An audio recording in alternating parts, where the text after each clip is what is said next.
Hi guys, do you want to power something like this right here, or maybe those lights back there, maybe your phone, your kid's laptop, whatever you want to power, you can do it with this right here. This is actually called the Moman POWER99PRO, and this might be the most perfect piece of camera gear that I own. It is not just a regular battery. This thing is ridiculous. Let's talk about it.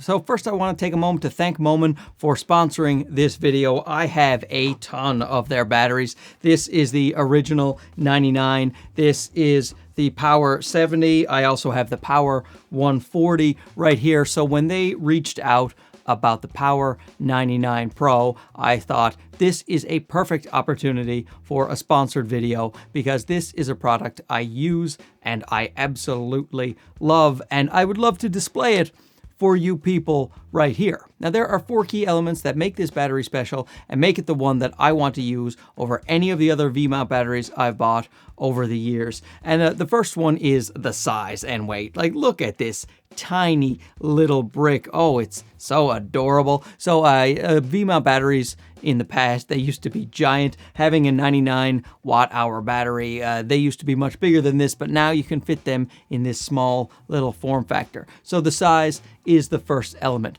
Number 2 is that 99 watt hours that I just mentioned. So a lot of airlines, they will still have a stipulation that you can't have a battery over 100 watt hours. So if you have a bigger battery, you're out of luck. So that's why this one is made 99 watt hours. Get in there under the 100 watt hours. You can travel with these guys. And like I said, they're small and light, so that makes a difference too. The third one is the big one, and that is the continuous draw that this battery supports. This one does 15 amps, and if that doesn't mean anything to you, basically different devices will require different amounts of continuous power to them. Your cameras won't require very much, your monitors, things like that, maybe just a couple of amps, but a bigger light, like say, a 200 watt light, that will require 13, 14, maybe 15 amps. And if your vmount battery can't do that and you turn that light on full power, you won't be able to turn that light on full power with a battery that doesn't have 15 amps. And most of them don't. If you check on the market, a lot of times you'll get a 10 amp draw.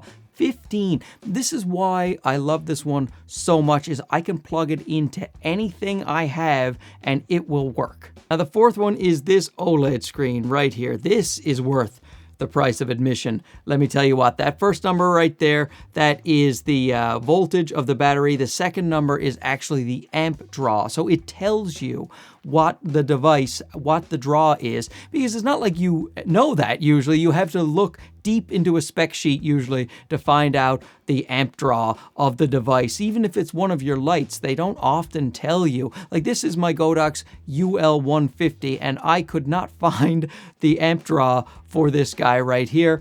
And I plugged it in to the light, and it told me that at 100% power, the amp draw was about 8. And this gave me about 40 minutes of runtime at 100% power of this 150 watt light. But of course, I don't run it at full power. I run it at 18%. That's what I'm shooting with right now. S-Log3, 18%. And I am exposing to the right. It's a powerful light here in my little studio, and I got more than 5 hours remaining on this battery. Just to have that information, those 2 things are so valuable. Look at this. I just plugged in my iPhone, and let's take a look at this. It says the battery voltage 16.2. We have 0.33 amps, so not much of a power draw at all, which means we can have 17 hours and 29 minutes of iPhone usage. 17 hours and 29 minutes, but just to have that info, oh, I love that.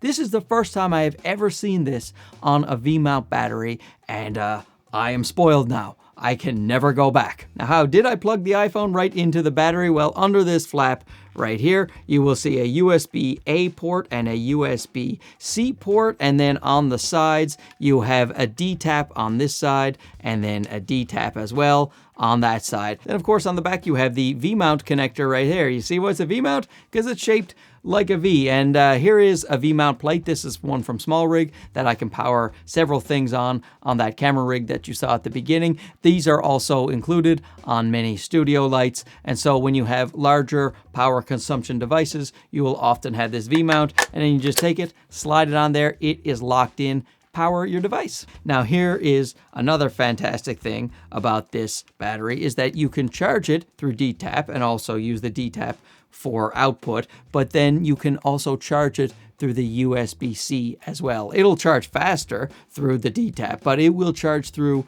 the USB-C, so you don't have to buy a D-tap charger that previously you used to have to buy. Do you see what I'm talking about when I say this is one of the most perfect pieces of camera gear that I own? I can't believe how good this is. Now, if you want to go a little more in-depth on the math on V-mount batteries and which ones are used in which situations, I will link a video below by New Layer. He does a really great job of explaining it and breaking it down. So once again, a big thanks to Moman for sponsoring this video and supporting the channel, and also making my favorite V-mount battery of all time. In terms of criticisms, I honestly don't really have any. Maybe more ports, Moman, if you're watching, then you could add a couple of USB-C ports up here, and then I could power more devices from it, but that's it. That's it. Anyway, thanks for watching. Talk to you again soon. Okay, bye-bye.